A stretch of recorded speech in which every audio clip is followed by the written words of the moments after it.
You're back at the Faculty Factory Podcast, and I'm Kim Skorupski here on the beautiful island of Galveston at the University of Texas Medical Branch in Galveston, Texas, looking at a dear friend and former colleague from Johns Hopkins, Dr. Donna Vogel. Hi, Donna. Hey, Kim. You know this name. If you've been listening to the podcast, which we're in over 6 years now, we're in over 120 countries, over 360 episodes by now. So you know Dr. Donna Vogel's name if you've been listening. She is the record holder on the podcast. This will be her 9th visit to the Faculty Factory. We are a community sharing tools to build leaders in academic health, and Dr. Donna Vogel has done that because she has been on the podcast again. This is her 9th time.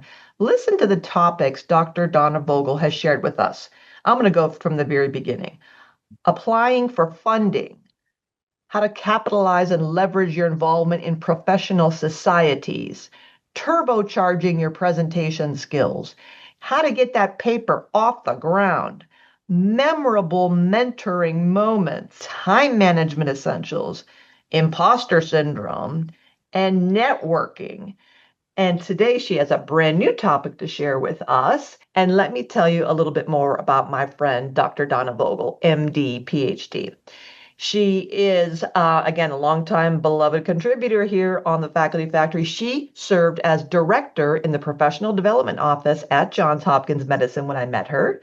She was a program director of the Reproductive Medicine Grant Portfolio at the National Institutes of Health. She is a former president of the American Society of Andrology and a Jeopardy champion. For the record, she was a 4-day Jeopardy winner and a Tournament of Champions semifinalist. So that brain is jam-packed. And so let's open up that brain pan and share some more Dr. Donna Vogel's wisdom. Go ahead, Donna. What's the topic today? Well, the topic today, you mentioned my retirement journey. I like to think of it as healthy retirement because I am a poster child for healthy retirement. You are. And I want to talk a little bit about my own journey, but also some thoughts that may be more widely applicable because my take may not be your take. And this became very clear to me just yesterday when I had coffee with a friend of mine who is a recent early retiree from NIH. And she needed time to breathe. I, on the other hand, am a planner. Mm-hmm. I am an off-the-charts J. Okay. Not everybody believes in the value of the Myers-Briggs. I think it has value in some applications, but it helps me in my self-concept because I've pretty much all my life been an off-the-charts ISTJ, and a lot of people don't believe that, but the J part is really real, and I really do plan everything. So I need to take you back to when I first started working at Hopkins, because that's part of the beginning is part of the end. I started as director of the Professional Development Office for Hopkins Medicine in 2007. And at that point, I was 57 years old, and I had just found my dream job. Now, if you start your dream job at that age, you kind of know you're not going to be doing it forever. And I figured I would do it somewhere between 6 and 10 years. It turned out to be 8. Mm-hmm. Mm-hmm. And what really decided me was not the fact that I was 65. That was totally coincidental.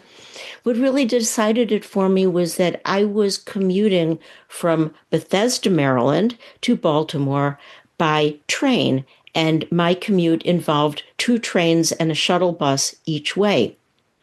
And after 8 years, I was no longer able to review papers or critique abstracts or read or write or think and put that long train trip to work anymore because I would just fall into my seat and crash. And I figured if I couldn't stay awake on the train anymore, I probably had to stop doing that because it was not good for my brain. So that's how I came to be retiring when I did. But I had a lot of time to think about it because it was about a year ahead of time that I started anticipating it. Mhm, mhm. Can I also just interrupt you? I'm sorry to do this, but I wanted to punctuate or really underline what you said. You were age 57 when you found your dream job. Yes. Can you tell us more about how that happens and Yeah. because as a gerontologist, as you know, that delights me to learn when I read about or hear about people who like find little hidden gems in themselves or start creating and building in advanced career where most people think, come on, get out of the way, make room for us. And you think, no, there is still so much juice in that squeeze. Like my coming here to Texas thinking, well, I'm done. I'm going to stay at Hopkins. This has been a great run. And like, oh, I didn't know I could keep doing this stuff. So I am delighted to hear that you found a dream job at 57. Can you tell us more about how that came to be? Absolutely, absolutely. Happy to. Well, I knew I wanted to be a scientist from the time I was very small, but my vision of what that looked like was very different than what it turned out to be. My vision was with the mad scientist and the hair out to here and throw the third switch and the sparks flying and the test tubes. That was my vision of me as a scientist. Fast forward, I went to medical school and I was fortunate enough to be in the MD PhD program because I wanted to learn everything I could about the human body. I was fascinated by the human body and I knew I wanted to do research. So while I did clinical training because I wanted to keep those doors open, I was very happy to get a fellowship, which was a combined laboratory postdoc and clinical fellowship at NIH. So I came to NIH as a postdoc. And some 6 years later, I was an aging postdoc because I hadn't gotten any career advice. There wasn't any back then. There was no career anything. It was just, hey, kid, get a job. So I networked furiously. We didn't call it that then, but it was networking. And again, to condense, I ended up moving from the intramural, the laboratory, wet science, clinical care part of NIH into the grant making part of NIH, the extramural part, which was most of what your listeners will know about. And that was very unusual, but that was my first job out of my postdoc. And I ran a grant program and I did Mhm. that for 13 years and I really loved it. It was a great career. I, along the way, was put in charge of all of the training and fellowship and career development grants for my entire branch. So I had my own portfolio, but there were 4 or 5 other scientists that had their portfolios, but they put me in charge of all the early career stuff. Mm. And I realized as I did that, that there was a part of it I really, really loved. So when I left that job, which I did after 13 years because I could not advance my interests, as you alluded to the Andrology Society, my interests were primarily in the adult male, and I was in the Child Health Institute, which is definitely not about the adult male. So I jumped ship and moved back to intramural as the first director of the postdoc office at the National Cancer Institute back in intramural, where I got to work with postdocs. And there are not that many graduate students, but and some clinical fellows. And I enjoyed doing that. I got out of the government after about 5 years for reasons I won't bore you with now. I worked at a foundation for a little while in between. And they decided to, as they say, move in another direction. And they needed someone who wasn't me. So when I was 56, I lost my job. And again, I started networking furiously. And I ran across somebody who I thought was at Hopkins, but she was now working at the University of Maryland. And I called her up and I said, Wendy, what are you doing at Maryland? I thought you were at Hopkins. And she said, you have to apply for my job yesterday. Advertised it in science, but the ad closed before I lost my job. So I never saw it. So Sure. I called up the associate dean who was doing the hiring, who was the wonderful late Peter Maloney, who turned out to be a marvelous boss. And I called him up and I said, "This is me. Should I apply for this job?" And he said, "Yes, by all means." So I applied and I got to give a seminar, which in that line of work you don't get to do very often. And I happened to be pretty good at public speaking. No, you don't say. It's my acting chops. That's another story. And I had the two interviews and I got hired to be the director of the professional development office.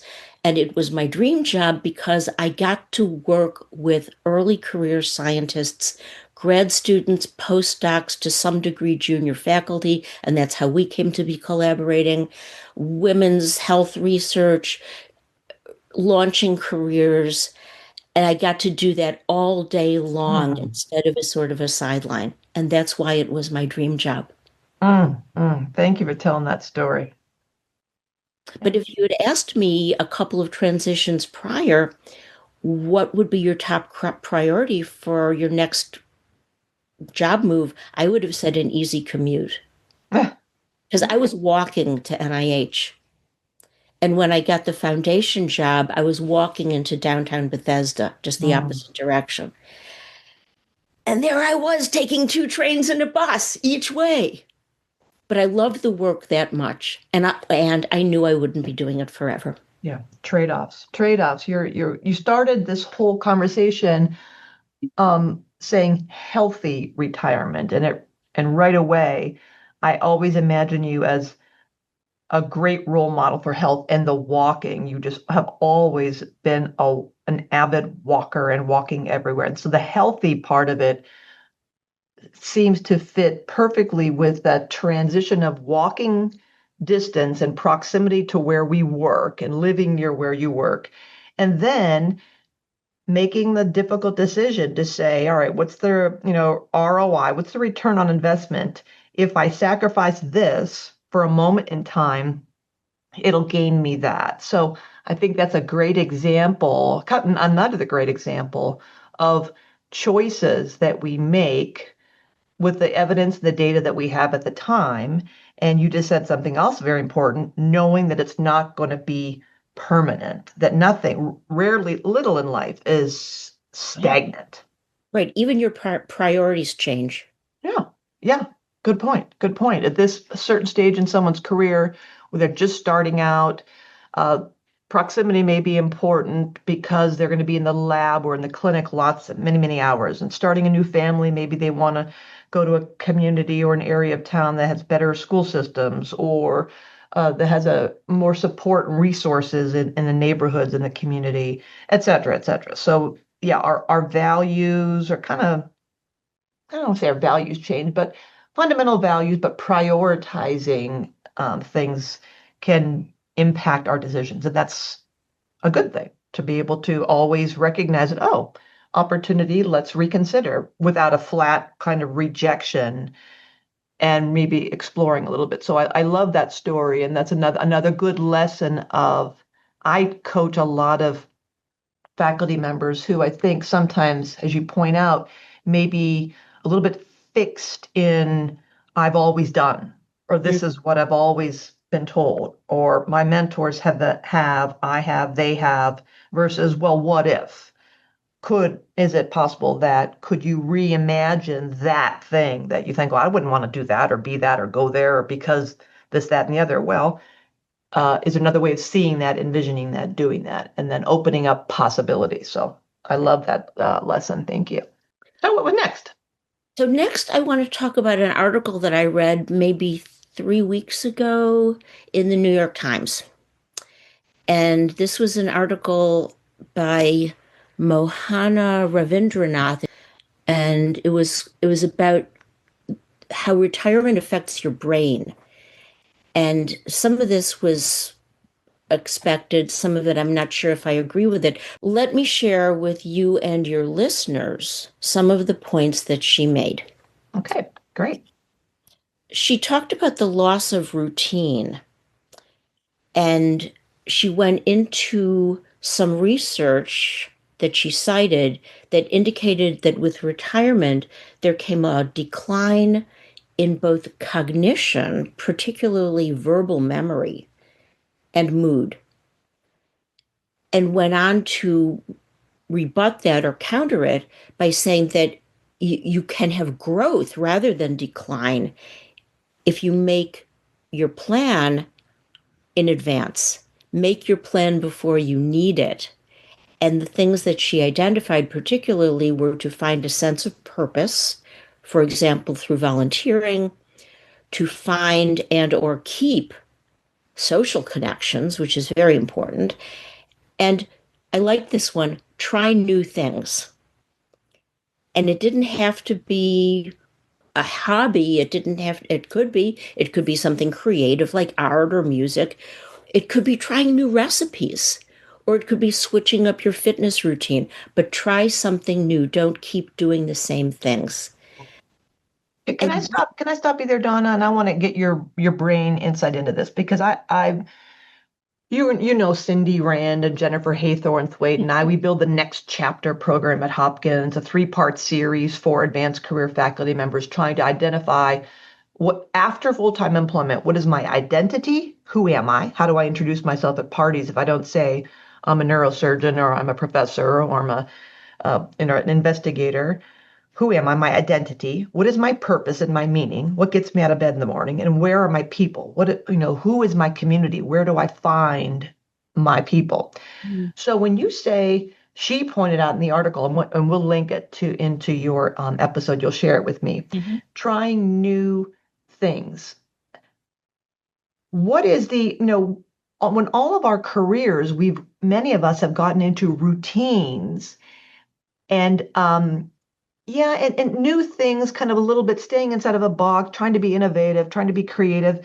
But what has made many of us successful throughout our careers has been this structure, routine, order. Thou shalt see patients, do research, publish papers, go to conferences, write grants, be on committees. So there's this kind of I'm kind of struggling with the idea of how new is new. And you said you give an example, maybe just a fit, do your work your biceps up a different way or try a new recipe. But can you noodle around more with this new things and how that might be a challenge for some folks in academic health who, may not be comfortable in the newness and the kind of things that are out there that we haven't done and we've been successful doing the things we do for 50, 60 years. Hmm. I think part of it comes from what propels you into doing that new thing. I'm going to come back to that in a second. But if you see it as yet another goal, like I have a goal and it is to do a new thing, it probably isn't going to help you that much. It should be something you really enjoy. Before we started recording, I mentioned my garden. I really love my garden. I love to grow things. I love going out and back and picking lettuce for my lunch. That's not really new, but being able to devote more time and energy to it is. Let me go back to that part of my journey when I lost my job. The year that I was 56, when I lost my job, was a very tough year for me for some additional personal reasons. And I decided, in addition to throwing myself full tilt into my job search, that I really needed to do something that was off at 90 degrees axis to anything I had ever done before. So I learned to chant Torah. What is that? So in Jewish services, 3 times a week, they open up this parchment scroll with this very indecipherable Hebrew lettering, and somebody starts chanting. And they read the words in Hebrew every week of the portion of the Old Testament that is to be read that week. And my husband learned to do this as a child. My sons used to learn to do this as a child. I did not. I didn't grow up in that part of the tradition. And I always found it completely mysterious. Like, how could anybody do this? This is so impossible. This is crazy. This is completely opaque. So I took a class. in beginning Torah cantillation. And I learned to do that, which was completely off from anything I had ever done before. So that was a drastic new thing, but it could be anywhere on the spectrum from something you've enjoyed doing before that you just want to do more of Hmm. to something that's completely drastically different. Okay, I just want to have to pause here a moment because you're drastically different. I'm trying to think of something like drastically different for me would be like jumping out of an airplane, jumping out of something. And I'm telling you right now, Donna, I will never do that. I don't care. I'm never going to do something drastically different. And I think your point is that you said I was always like curious. It's how does this happen? It's mysterious. You knew your family members, the boys and David had done it. You never did it and you were baffled by it. So it was almost like a challenge to you, it sounds like. So not like I'm double, triple dog daring myself to jump out of an airplane because I'd be like, no, I'm not going to take that bet. I don't want to do that. That sounds dangerous. I don't have that threshold for excitement or adrenaline. But I can see, taking a painting class or Yeah. Yeah. That's a great example. yeah, so that's not dangerous, but it's like a 90-degree or, because, oh, I'd be sitting down, slowing down, re-engaging my artistic side of my brain. So something I've always enjoyed, been more curious about, kind of suspecting that I have some talent or some proclivity to doing it. So gosh, I know you're going to make me think more about that, doing something different. And what is the value in trying the new thing? Is it something with the brain and the neural synapses and the connections and what is the value in new stuff? Well, according to this article and the research that the author cites, it helps grow rather than decline. It helps stave off the loss of cognition and incidentally mood. Helps stave off depression. There are lots of things that do that. Exercise, for one, but you know that. But Yeah. that's really the motivation is to preserve your brain health. Yeah, because that makes sense because we're so used to in our daily lives in academic health, engaging the brain, constant, constant, constant, constant. And so I can imagine if all of a sudden I peace out, leave the keys at the front door and go home, yeah, what is going to feed I always say that I have a zombie brain. My brain is a zombie because it just Mm. wants to eat other brains, which is why I love this podcast because I get people, on the screen in front of me and I just want to like get into that brain and chew on it because there's people, everybody is so smart and the experiences and the ideas. I mean, I can't imagine not having some kind of stimulation up here. But that gets me back to your earlier point about stimulation, like what is stimulating to my brain?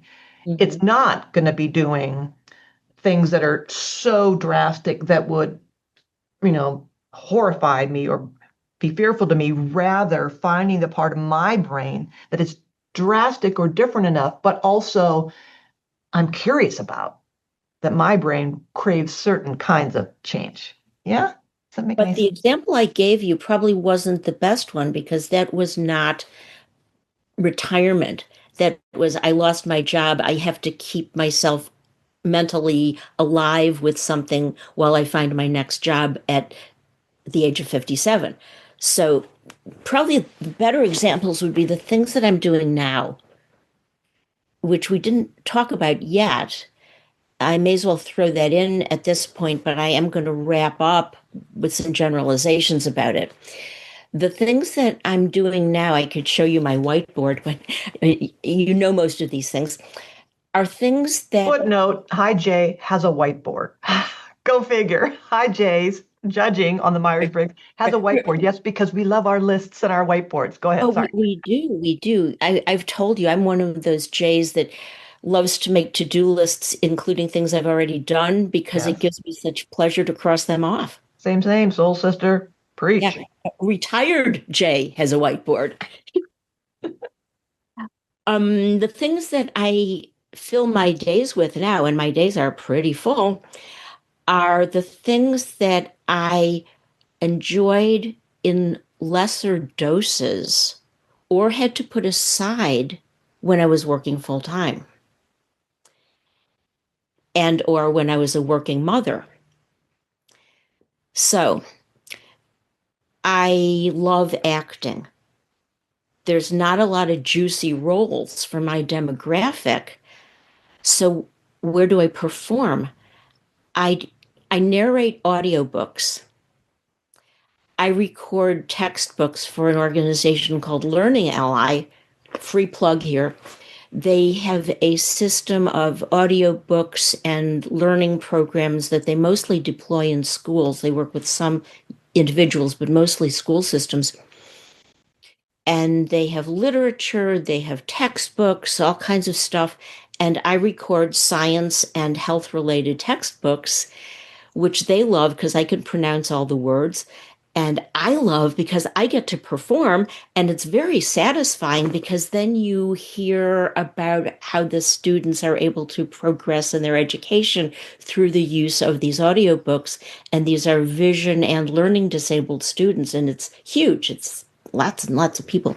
So that's one of the things that I do that's sort of a spin-off of something I enjoyed in the past. Another is I've taken up piano lessons again. That's a long story. I will condense it. I don't have any talent. I took for a long time as a child, picked it up again later, and I am now on my third teacher the second time. But she understands me. She really knows how to teach me. And I'm playing some really hard stuff, which I didn't think I could ever play before. So that's turning that little bit into a bigger bit. Fitness.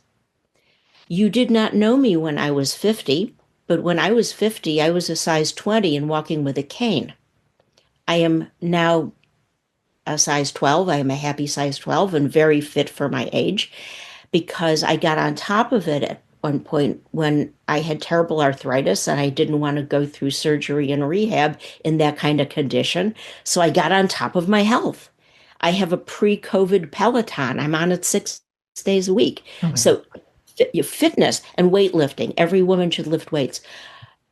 Fitness has become a big chunk of my day. And I walk a lot, as you know. So those are probably the three biggest set asides in my day. And there's all the other stuff.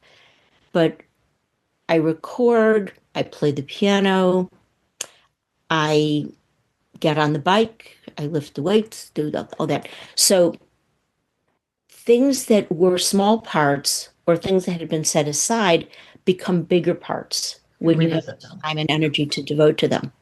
Yeah, yeah.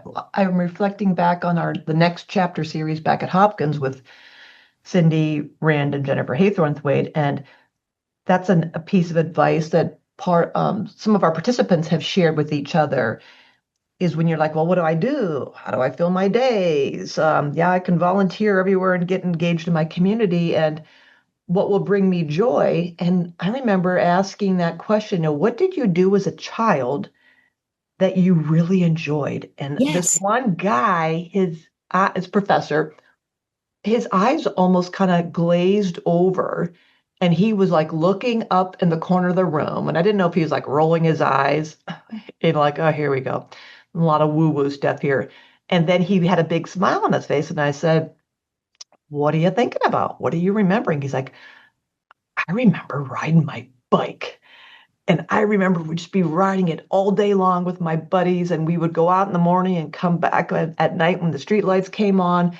And we just had so much fun. I could fix that bike. And I said, well, when was the last time you were on a bike? He's like, I think when I was a kid. And that kind of realization of, I can get a bike. I know how to fix bikes. I know how to ride bikes. And it sounds kind of so trite or so ridiculously easy, but it's not, because when we are so focused and engaged in academic health, it's not a punch the clock, you're in at 9 and you're out at 5 or 10 and Yeah. 5 or whatever. It's a 24/7 job.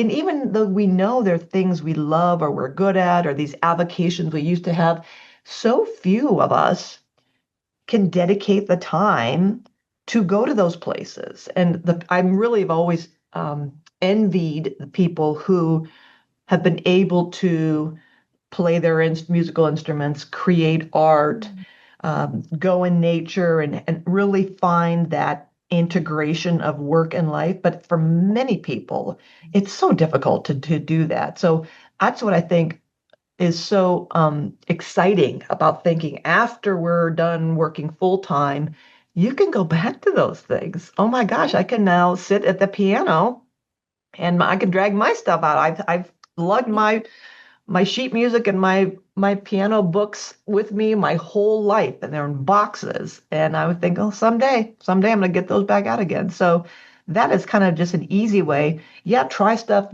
new stuff. And what did you used to love? You know, And it doesn't have to be at a high degree of accomplishment to no. be worthwhile.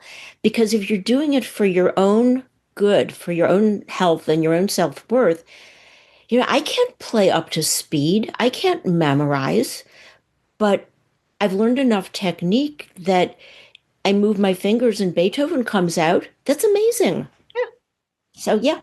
So I, let's pivot to your and Janet Bickle's letter, which I just read when you posted it on LinkedIn the other day. First of all, I was really ecstatic to see that Janet is still on the scene because I hadn't been in touch with her for about 20 years. So that's great.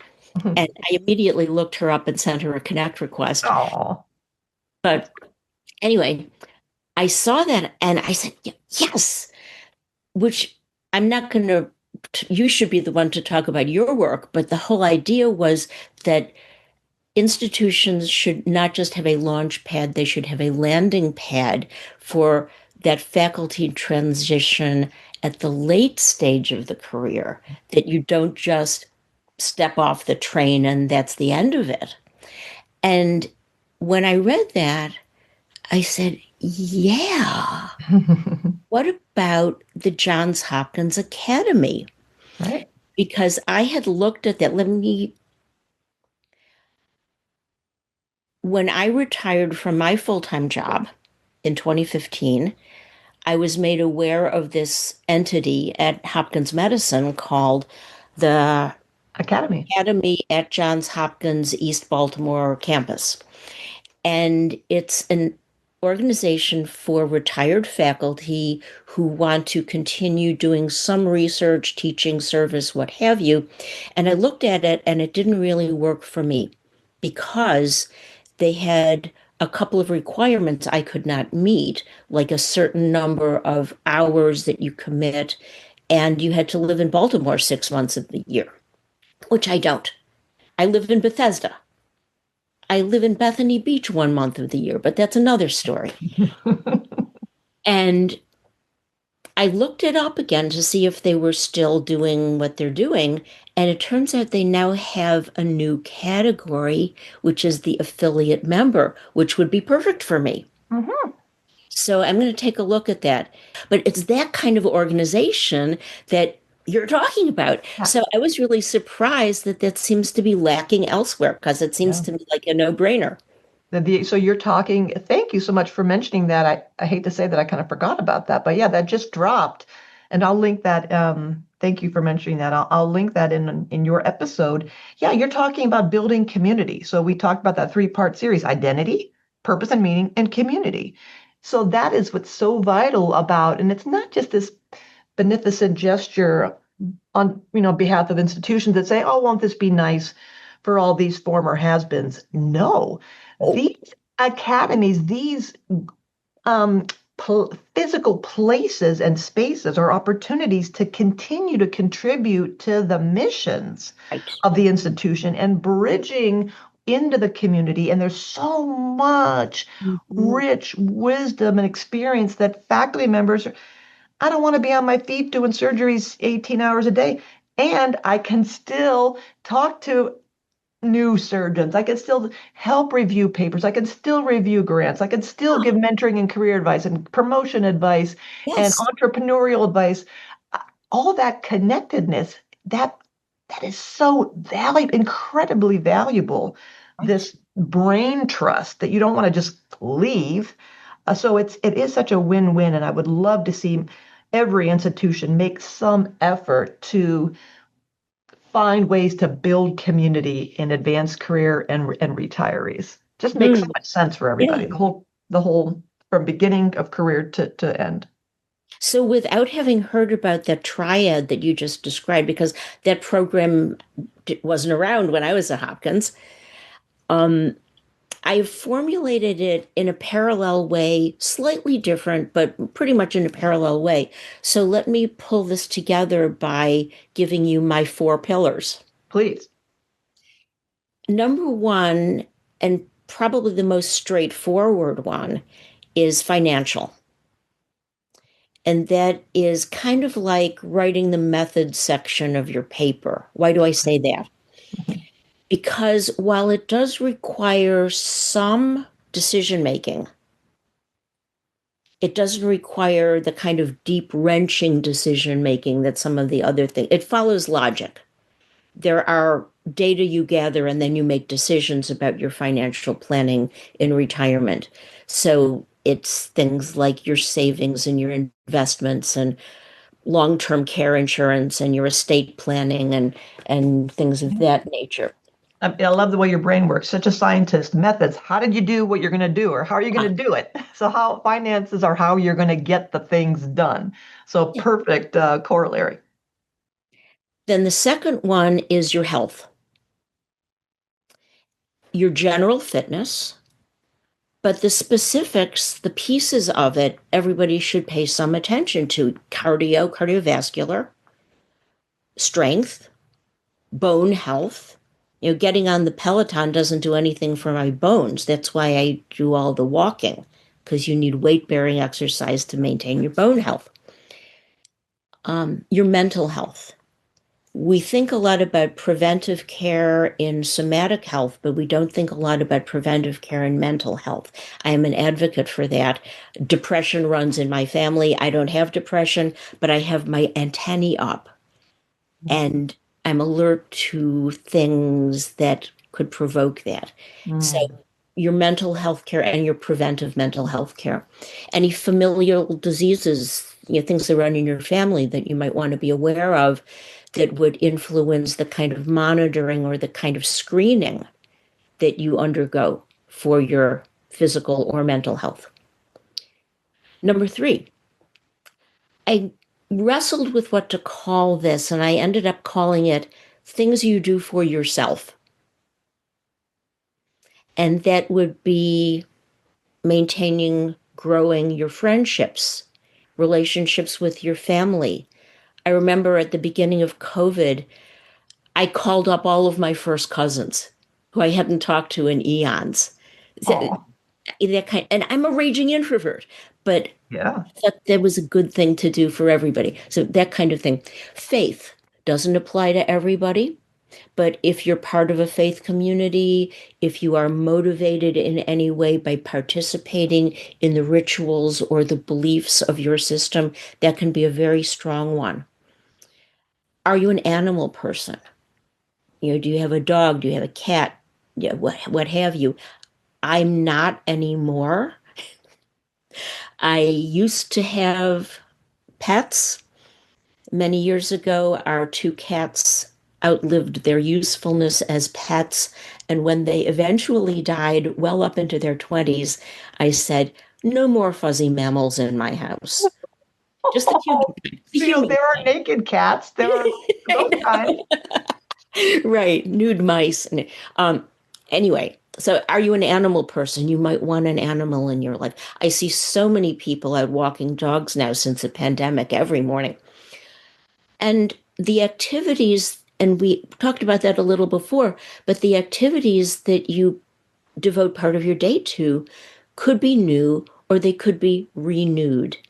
Things that you bring up from your past that you're now able to enjoy more or spend more time or more energy on. And then the fourth one is things you do for others.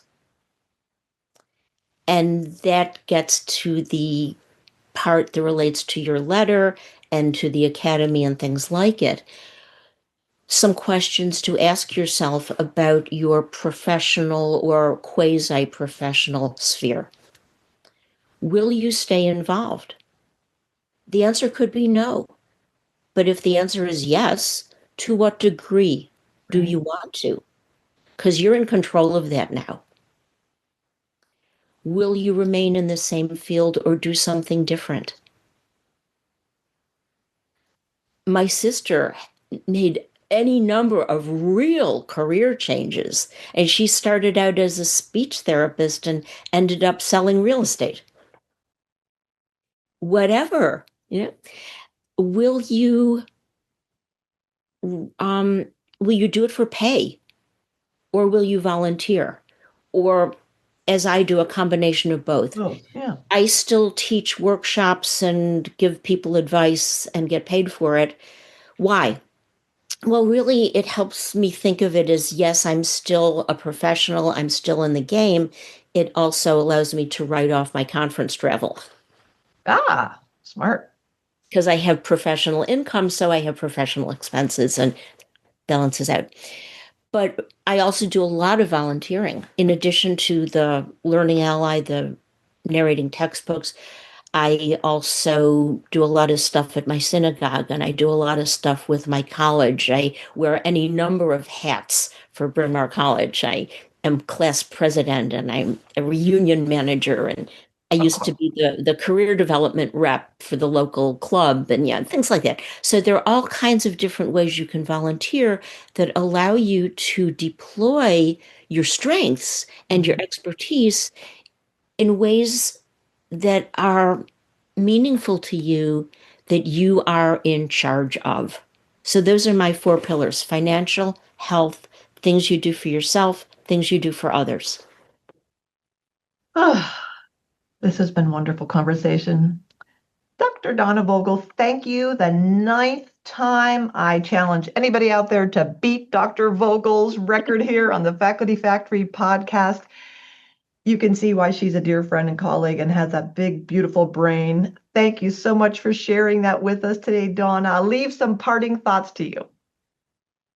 Well, I'll close with a restatement, an amplification of something we touched on before, which is, above all, keep learning.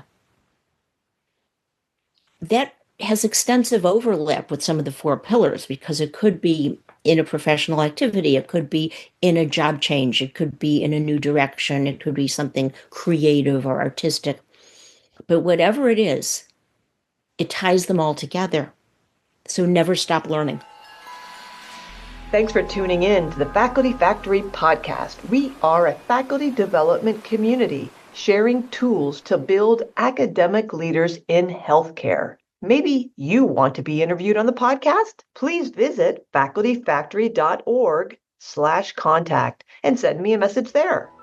The Faculty Factory podcast and website is sponsored by the Office of Faculty Affairs at the University of Texas Medical Branch in Galveston, Texas.